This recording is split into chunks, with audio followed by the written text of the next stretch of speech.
Hello friends, आप लोग कैसे हैं? सब ठीक ठाक चल रहा है? ठीक है।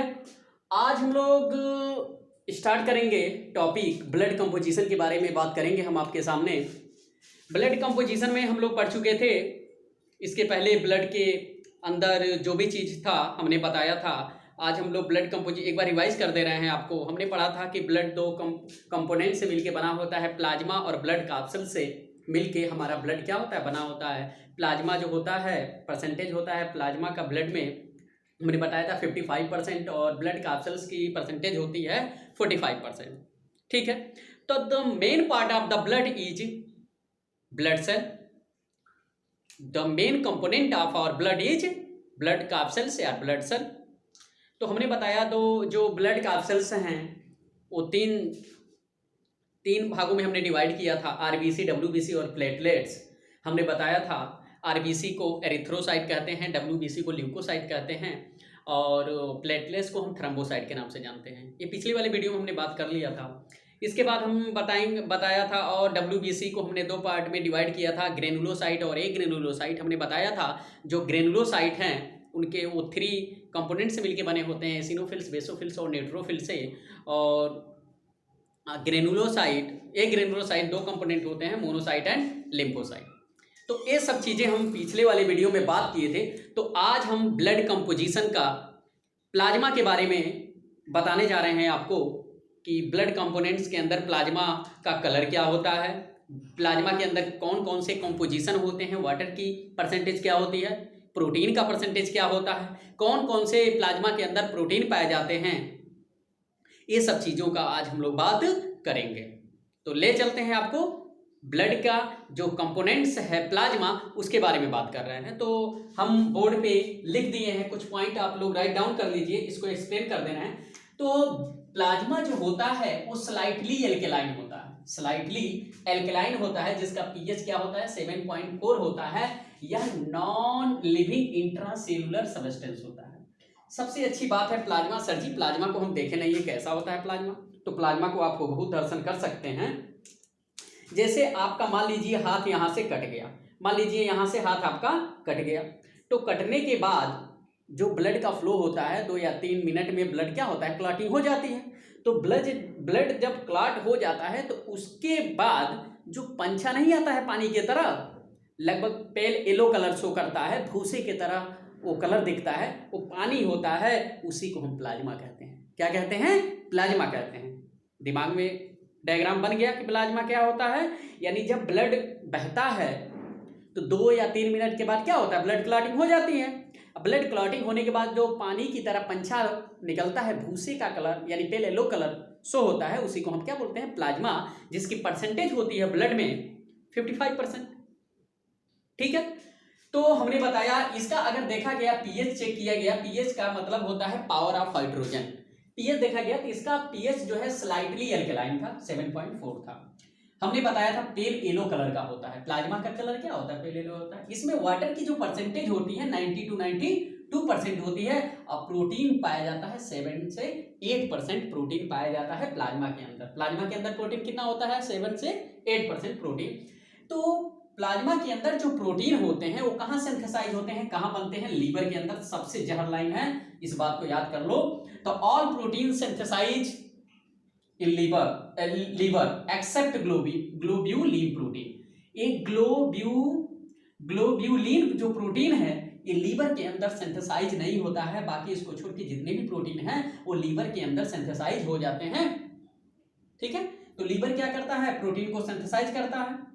कौन से प्रोटीन? जो प्लाज्मा में पाए जाते हैं, एक्सेप्ट ग्लोब्यूलिन प्रोटीन। यह सिंथेसाइज होता है कहाँ, लिम्फोइड ऑर्गन में। आगे हम बताएंगे आपको लिम्फोइड ऑर्गन के बारे में, आगे हम बात करेंगे। अभी यहाँ पे हम नहीं करेंगे, यहाँ पे जो आपको प्लाज्मा के बारे में हम बात करेंगे। तो हमने बताया जो प्रोटीन होता है 7 से 8% होता है, वो सिंथेसाइज कहाँ होता है, लीवर में। लेकिन एक्सेप्ट ग्लोब्यूलिन जो प्रोटीन है सिंथेसाइज कहाँ होता है, लिम्फोइड ऑर्गन में। ये भी प्रोटीन पाया जाता है प्लाज्मा के अंदर। ठीक है। हमने बताया जो प्रोटीन होते हैं 4 प्रोटीन, एल्ब्यूमिन, ग्लोब्यूलिन, प्रोथ्रोम्बिन और फाइब्रिनोजन। ये 4 प्रोटीन हैं जो पाए जाते हैं कहाँ, प्लाज्मा के अंदर। तो सबसे स्मॉलेस्ट प्रोटीन ब्लड प्रोटीन होता है जिसका नाम है एल्ब्यूमिन प्रोटीन, सबसे स्मॉलेस्ट होता है एंड सबसे एबुडेंट प्रोटीन होता है, एबुडेंट प्रोटीन। ये बहुत इंपॉर्टेंट प्रोटीन होता है, सबसे महत्वपूर्ण प्रोटीन होता है कौन? Albumin protein. ये क्या करता है? मेंटेनेंस करता है, ऑस्मोटिक प्रेशर को मेंटेन करता है। क्या मेंटेन करता है? ऑस्मोटिक प्रेशर को मेंटेन करता है। कौन सा protein? Albumin protein. Albumin protein are found in the plasma which maintain the osmotic pressure and smallest blood protein. कौन है smallest blood protein? Albumin and most abundant, ये बहुत इंपॉर्टेंट है, ठीक है। उसके बाद ग्लोब्यूलिन प्रोटीन होता है। यह क्या करता है? डिफेंस सिस्टम, यानी डिफेंस सिस्टम का मतलब जो भी फॉरेन पार्टिकल है, वायरस, बैक्टीरिया, फंजाई, इन सबसे लड़ता है, फाइट करता है, वो कौन प्रोटीन होता है? Globulin protein. दो प्रोटीन पाए जाते हैं, प्रोथ्रोम्बिन और fibrinogen protein. These protein are help in the blood clotting. ये ऐसे दो प्रोटीन हैं जो ब्लड क्लॉटिंग में हेल्प करेंगे। कौन कौन? प्रोथ्रोम्बिन और फाइब्रिनोजन। ये दोनों क्या करते हैं? ब्लड क्लॉटिंग में हेल्प करते हैं। इतनी बात सही है? राइट डाउन कीजिए। ये था कंपोजिशन किसका? प्लाज्मा का। अगर हम बात करें, इसको हटा दे रहे हैं, अगर हम बात करें सर जी इसके अंदर साल्ट भी पाया जाता है, सच में ब्लड थोड़ा नमकीन होता है। क्यों? क्योंकि उसके अंदर थोड़ा साल्ट तो पाया ही जाता होगा, जिसकी मात्रा कम हो, क्योंकि हम लोग कहाँ पैदा हुए थे? आज भी वो सीन दर्शाता है कि या जो भी लिविंग ऑर्गेनिज्म इस अर्थ पे आया, यानी हमारी ओरिजिन कहाँ से हुई थी? सी वाटर से हुई थी, समुद्र से हुई थी। क्योंकि समुद्र में क्या पाया जाता है? नमक पाया जाता है। तो नमक का फार्मूला नॉर्मल NaCl होता है। तो यानी जब हम नमक में पैदा हुए थे, हमारे सब समुद्र में पैदा हुए थे, फर्स्ट जीव समुद्र से ही बना, तो शो करता है कि नमक का फार्मूला NaCl है। तो आज भी हमारे ब्लड में NaCl है। ये इंडिकेट करता है कि हमारी ओरिजिन क्या है? हम लोग समुद्र से पैदा हुए हैं। जो भी लिविंग ऑर्गेनिज्म है सबके ब्लड में NaCl नमक होता है। तो यानी ये शो करता है सोडियम कि हम कहाँ से हैं? समुद्र से हैं। समझे? ठीक है। तो हमारे भाई प्लाज्मा के अंदर जो साल्ट होता है कितना होता है? बहुत कम मात्रा में होता है। कितना? 0.9% होता है। 1% से भी कम परसेंट होता है, 0.9% होता है। ठीक है, इतनी बात। अब हम लोग बात करेंगे function of the plasma. Plasma के फंक्शन क्या है, कार्य क्या है? Function of plasma. लिखते जाओ बाबू, लिखते जाओ, पढ़ते रहो।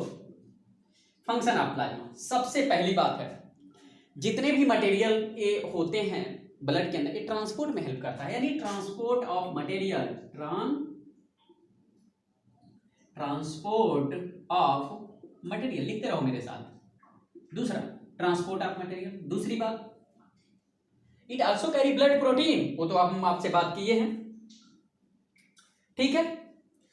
मेंटेनेंस ऑफ ब्लड पीएच, सबसे सुपरहिट बात है। क्या करता है? Maintenance of blood pH, pH को मेंटेन करता है, ठीक है। तीसरी बात, बॉडी इम्यूनिटी को बढ़ाता है। बॉडी इम्यूनिटी, लिखते जाओ, बॉडी इम्यूनिटी। ये क्या है? फंक्शन है प्लाज्मा के, ठीक है। इतनी बात आप लिख लीजिए। तीसरी एक बात और लिख दीजिए, prevention of blood losses, prevention of blood losses. जब ब्लड ज्यादा लॉस ना हो उसमें भी प्लाज्मा हेल्प करता है, ठीक है। तो फंक्शन ऑफ प्लाज्मा, ये चार बातें आप लिख लीजिए। बहुत सारे फंक्शन है, चार बात लिख लीजिए।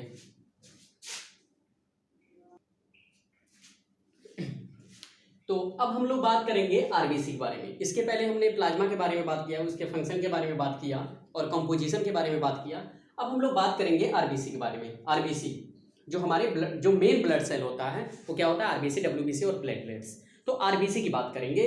तो सबसे पहले हम बात करें तो आरबीसी का फुल फॉर्म क्या होता है? रेड ब्लड सेल होता है। इसको एरिथ्रोसाइट के नाम से जानते हैं। एक नॉर्मल एडल्ट मैन में इसकी संख्या होती है 1 mm³ के अंदर कितना होते हैं? 5 मिलियन। अगर 5 मिलियन से 5.5 million, 5 to 5.5 million in adult में होता है, फीमेल में थोड़ा कम होता है। एडल्ट ह्यूमन में क्या, वुमेन में क्या होता है, थोड़ा कम होता है, यानी औरतों में थोड़ा कम होता है 5 मिलियन से, और एडल्ट मैन में 5 मिलियन से 5.5 मिलियन तक होता है 1 mm³ में आरबीसी की संख्या। तो अगर आरबीसी की संख्या बढ़ानी हो तो हमको एक्सरसाइज करना चाहिए, क्योंकि एक्सरसाइज के करने से आरबीसी की काउंटिंग क्या होती है, इंक्रीज होती है। एक नॉर्मल इंक्रीज होना चाहिए, वही इंक्रीज होता है ड्यूरिंग एक्सरसाइज परपेस। तो हमको क्या करना चाहिए, exercise. Exercise is the main medicine of health. एक अच्छे हेल्थ के लिए एक्सरसाइज इज मस्ट, बहुत जरूरत है। तो एक्सरसाइज से क्या होता है, आरबीसी की संख्या क्या होती है, इंक्रीज होती है।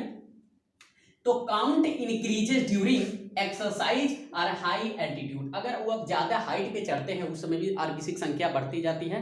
आपका चेहरा लाल दिखने लगता है, लाल दिखता है, इसका मतलब इंक्रीज आरबीसी बढ़ जाती है, इंक्रीज हो जाती है आरबीसी। यानी एक्सरसाइज से भी क्या होता है, पसीना बहता है और हमारे बॉडी के अंदर मेटाबॉलिज्म एक फास्ट होता है, जिससे आरबीसी की संख्या क्या होती है, बढ़ती है। समझे। अगर एबनॉर्मल तरीके से आरबीसी लगी बढ़ने, एबनॉर्मल तरीके से लगी आरबीसी बढ़ने, तो उस बीमारी को कहते हैं पॉलीसेंथीमिया। उस बीमारी का नाम क्या है, पॉलीसेंथीमिया। याद रखना, एबनॉर्मल तरीके से अगर आरबीसी इंक्रीज कर रही है तो उस बीमारी को कहते हैं पॉलीसेंथीमिया। अगर आरबीसी की काउंट डिक्रीज हो रही है, कम हो रही है, तो सबसे ज्यादा आरबीसी का काउंट कब डिक्रीज होगा, जो आदमी दिन भर सोया रहेगा, रेस्ट करेगा, दिन भर कोई काम नहीं रहेगा, दिन भर सुखाएगा, दिन भर सोएगा, तो उसके शरीर में क्या हो जाएगा, आरबीसी की कमी हो जाएगी।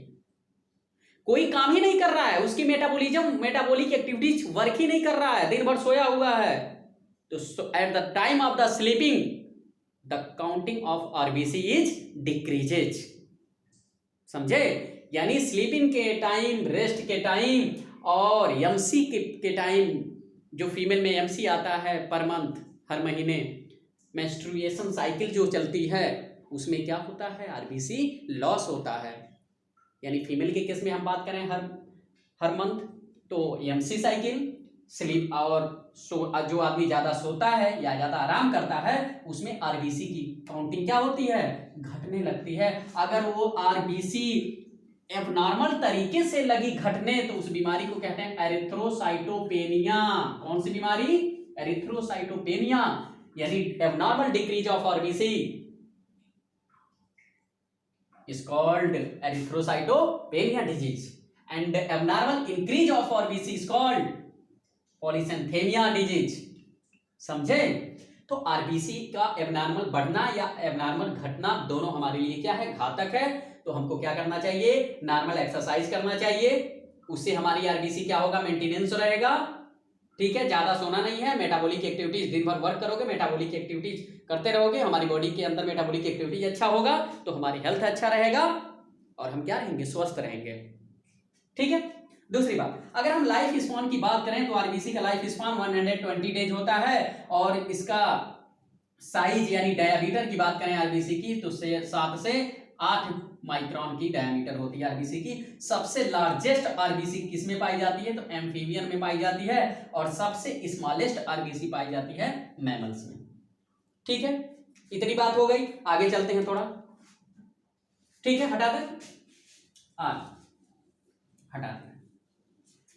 अब हम बात करेंगे फॉर्म शेप की बात करें, आरबीसी के शेप की बात करें, तो आरबीसी की शेप की बात करें तो जैसे फिश है, फिश, एम्फीबिया, रेप्टाइल,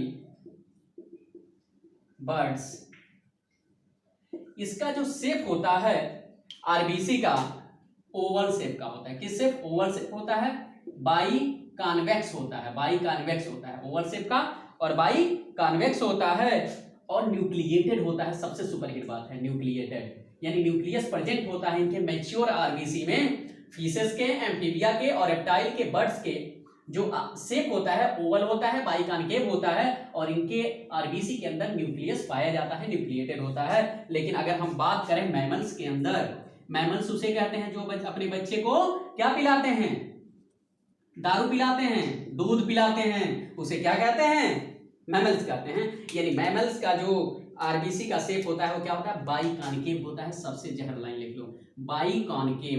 क्या होता है ब्लड का शेप? बाइकॉन्केव होता है। नॉन न्यूक्लिएटेड होता है, यानी मैच्योर आरबीसी में न्यूक्लियस नहीं होता है, just like pure prokaryotic cell like रहता है, यानी नॉन न्यूक्लिएटेड। मैच्योर आरबीसी में स्टार्टिंग में जो आरबीसी मैच्योर नहीं रहती, न्यूक्लियस होता है, at the time of the maturation nucleus is disappear, खत्म हो जाता है, तो नॉन न्यूक्लिएटेड होता है। यानी बाइकॉन्केव शेप का होता है और नॉन न्यूक्लिएटेड होता है, डिस्क शेप का होता है। ये भी याद कर लो, डिस्क शेप, डिस्क शेप। ठीक है, इतनी बात याद हो गई, हटा दें। लेकिन किस किस मैमल्स के आरबीसी के अंदर न्यूक्लियस पाया जाता है? तो लिख लो भाई, कौन कौन? कैमल का नाम सुने हो? Camel and lemma. क्या है? लेमा, लिख लो।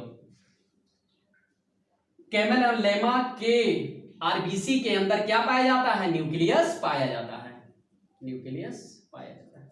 बाकी मैमल्स के अंदर न्यूक्लियस नहीं पाया जाता। आरबीसी के अंदर, मैच्योर आरबीसी के अंदर न्यूक्लियस नहीं पाया जाता इन मैमल्स, लेकिन एक्सेप्शन है, कैमल और लेमा में न्यूक्लियस आरबीसी के अंदर पाया जाता है। ये बात लिख लो।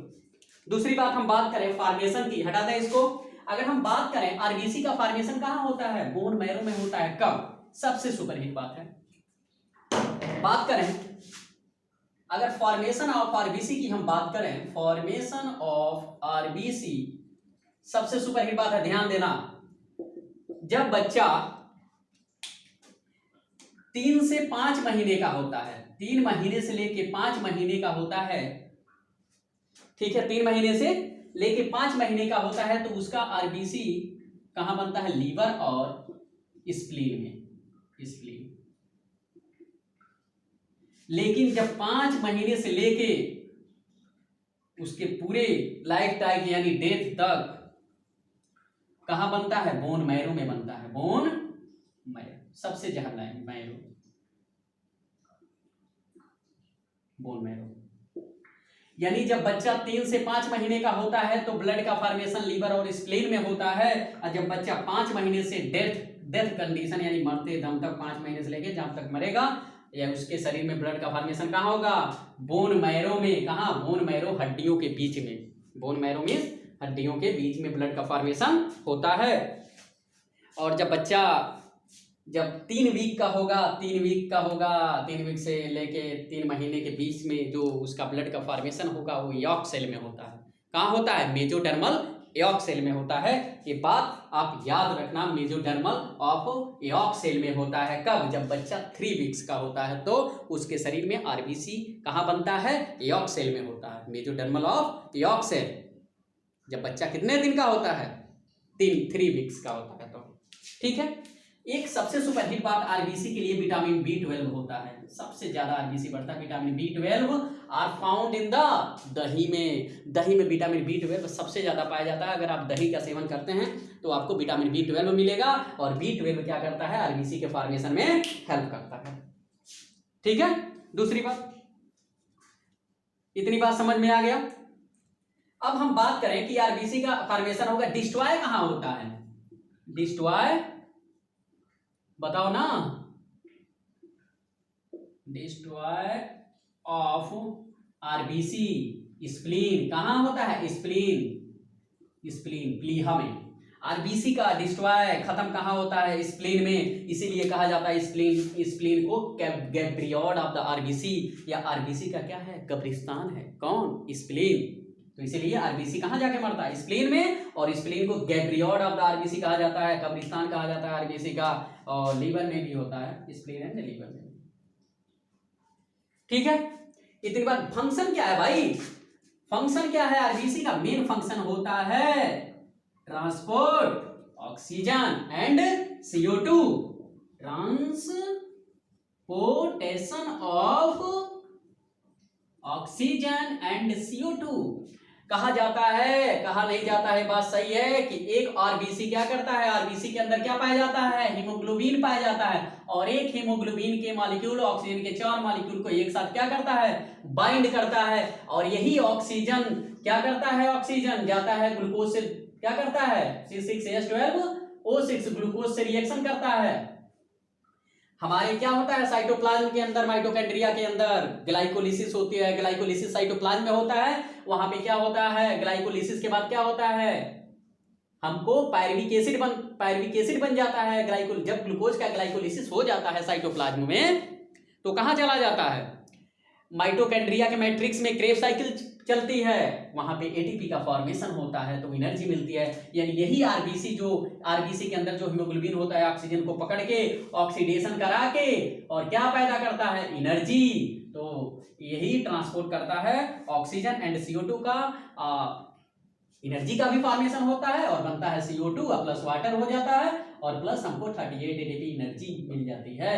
बोलो ना, अगर ये ऑक्सीजन नहीं पकड़ेगा तो कहां से ऑक्सीडेशन होगा। आप जो दाल चावल सब्जी खाओगे, ग्लूकोज बॉडी में बनेगा तो ग्लूकोज की तोड़ाई होगी, तभी तो उसमें से एनर्जी पैदा होगा। बोलो, तो ऑक्सीजन क्या होता है, सबसे पहले हमारे ब्लड के अंदर ग्लूकोज भी होता है, ऑक्सीजन भी होता है, CO2 भी होता है, सबका ट्रांसपोर्ट, उसमें बहुत सारे हार्मोन होते हैं, साल्ट होता है, ये सबका क्या करता है, ट्रांसपोर्ट करता है ब्लड। ठीक है, तो ब्लड के अंदर क्या पाया जाता है, आरबीसी, और आरबीसी के अंदर हेमोग्लोबिन जो ऑक्सीजन के 4 मॉलिक्यूल को बाइंड करता है और उसके बाद ग्लूकोज से ऑक्सीजन, ऑक्सीजन का मेन काम है हेल्प इन बर्निंग। तो ऑक्सीजन किससे बर्निंग, किससे क्या करेगा, ग्लूकोज को जलाएगा, ऑक्सीडेशन होगा ग्लूकोज का, और ऑक्सीडेशन के जरिए क्या होगा, वाटर और CO2 रिलीज होंगे और 38 ATP एनर्जी का फॉर्मेशन होगा। ये आपको मैकेनिज्म मिलेगा, आपको मेटाबॉलिज्म इसका देखने को मिलेगा कहाँ पे, जब हम ग्लाइकोलिसिस पढ़ाएंगे और क्रेब्स साइकिल पढ़ाएंगे और उसके बाद ETS साइकिल पढ़ाएंगे वहां पे। अब वहां से हम आपको बताएंगे कि ये 38 ATP एनर्जी कैसे फॉर्म हुई, कैसे बना 38 ATP एनर्जी। यानी हम लोगों की जो एनर्जी है वो किस रूप में यूज होती है, ATP के रूप में, एडिनोसिन ट्राइफॉस्फेट। ठीक है, तो ये था फंक्शन ऑफ द आरबीसी। ठीक है, पक्का, आरबीसी प्रेजेंट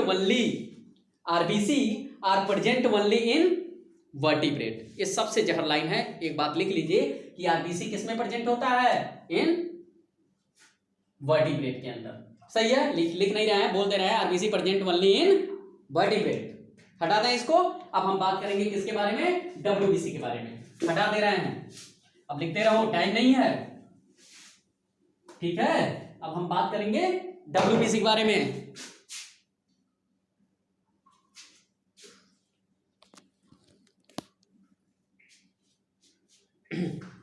ठीक है, अब हम लोग बात करेंगे WBC के बारे में। तो WBC को हम क्या कहते हैं भाई, ल्यूकोसाइट के नाम से जानते हैं WBC।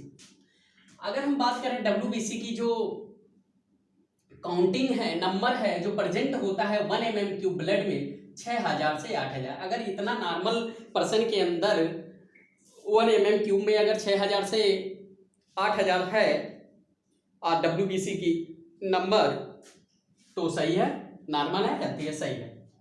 अगर इसकी काउंट इंक्रीज होती है, WBC की काउंट इंक्रीज कब होती है, जब आदमी को बैक्टीरियल इन्फेक्शन होता है, तो उसको हम कहते हैं ल्यूकोसाइटोसिस। ल्यूकोसाइटोसिस क्या होता है, increase the counting of WBC। तो किसी के जरिए इंक्रीज हो सकती है, किसके जरिए, बैक्टीरियल इन्फेक्शन के जरिए, किसी वजह से, बैक्टीरिया की वजह से, चाहे वायरस, जो भी फॉरेन पार्टिकल है जो हमको डिस्टर्ब कर सकते हैं, तो उसके चलते क्या होता है, अगर WBC की काउंटिंग इंक्रीज होती है तो उसे ल्यूकोसाइटोसिस कहते हैं। यानी काउंटिंग इंक्रीज होती है बैक्टीरियल इन्फेक्शन के जरिए, तो उसे हम क्या कहते हैं, ल्यूकोसाइटोसिस कहते हैं। अब ब्लड कैंसर का नाम क्या है, ल्यूकेमिया। ल्यूकेमिया को हम क्या बोलते हैं, ब्लड कैंसर के नाम से जानते हैं। बात याद रखना, ब्लड कैंसर को हम क्या कहते हैं, ल्यूकेमिया कहते हैं। अगर काउंटिंग डिक्रीज हो सकती है WBC की, कब, जब आदमी को एड्स हो जाए, तो क्या हो जाएगा, WBC की काउंटिंग क्या हो जाएगी, डिक्रीज होती है। कहा जाता है, एड्स का फुल फॉर्म किसी को पता है कि नहीं पता है, याद कर लो, acquired immunodeficiency syndrome. Acquired immunodeficiency syndrome. AIDS का जो टेस्ट होता है उसे एलाइजा टेस्ट कहते हैं। क्या कहते हैं, एलाइजा। एलाइजा का फुल फॉर्म में होता है इंजाइम लिंक्ड इम्यूनोसार्वेंट यस्से। इंजाइम लिंक्ड इम्यूनोसार्वेंट यस्से, यानी एड्स के टेस्ट को एलाइजा टेस्ट कहते हैं। एड्स दिवस 1 दिसंबर को एड्स डे मनाया जाता है। सबसे सुपरहिट बात है कि जब आदमी को एड्स हो जाता है ना, तो सबसे जबरदस्त बात यह है कि वो इम्यून सिस्टम को डैमेज कर देता है। और जब आदमी का इम्यून सिस्टम डैमेज हो जाएगा तो बहुत सारी बीमारियां उस पर क्या हो जाएगी, अटैक कर जाएगी उसके बॉडी पे, और आदमी को मार देगी उसके, यानी 5 साल के अंदर आदमी चला जाएगा। यानी एड्स एक ऐसी बीमारी है, जब आदमी को एड्स हो जाता है तो उसके बॉडी की इम्यून सिस्टम काम करना बंद कर देती है। एड्स किस वायरस से होता है? HIV virus. यानी जो HIV के वायरस होते हैं ये इम्यून सिस्टम को डैमेज कर देते हैं और बॉडी को डेड कर देते हैं, मार देते हैं, खत्म कर देते हैं, डिस्ट्रॉय कर देते हैं। तो यानी जब WBC की काउंटिंग डिक्रीज हो सकती है किस समय? एड्स के समय, क्योंकि WBC का काम ही है सोल्जर्स ऑफ आवर बॉडी, ये हमारे शरीर का सिपाही है, ये प्रोवाइड करता है immunity power. WBC immunity power provide करता है। तो भाई ये पावर प्रोवाइड, जब इसकी काउंटिंग ही डिक्रीज हो जाएगी तो ये पावर प्रोवाइड कर पाएगा नहीं। तो किस केस में देखने को मिलता है? यानी एड्स के मरीज में WBC की काउंटिंग कम हो जाती है। अगर एबनॉर्मल तरीके से कम हो जाए तो उस बीमारी को कहते हैं ल्यूकोसाइटोपेनिया। अगर WBC एबनॉर्मल तरीके से कम हो जाए तो उस बीमारी को कहते हैं ल्यूकोसाइटोपेनिया। इसका जो लाइफ स्पॉन है, जीवन चक्र है, बहुत शॉर्ट होता है, वेरी शॉर्ट लिव्ड होता है, बहुत कम समय तक जीवित रहता है। इसका डायमीटर याद रखना 12 से 20 माइक्रोन का होता है, जो लार्जेस्ट ब्लड सेल के नाम से जाना जाता है। पूछा जाए RBC WBC में तीनों में सबसे लार्जेस्ट ब्लड सेल कौन होता है, तो WBC, और सबसे स्मॉलेस्ट ब्लड सेल कौन होता है, प्लेटलेट्स होते हैं। इसका जो शेप होता है इरेगुलर शेप का होता है। इसका फॉर्मेशन रेड बोन मैरो में होता है, बोन मैरो और ड्यू के बीच में होता है WBC का फॉर्मेशन, और डिस्ट्रॉय होता है कहाँ पे, लीवर पे, लीवर में जाके डिस्ट्रॉय हो जाता है, मर जाता है। अगर हम बात करें प्लेटलेट्स को हम थ्रोम्बोसाइट के नाम से जानते हैं। हम पिछले वाले वीडियो में हम बात किए थे कि जो प्लेटलेट्स होता है not a actual type of blood cell, यह एक्चुअल ब्लड सेल नहीं है, this is a fragment of the blood cell, ये टुकड़ा है उसका, ठीक है, not a actual type of blood cell, it is a fragment of the blood cell. तो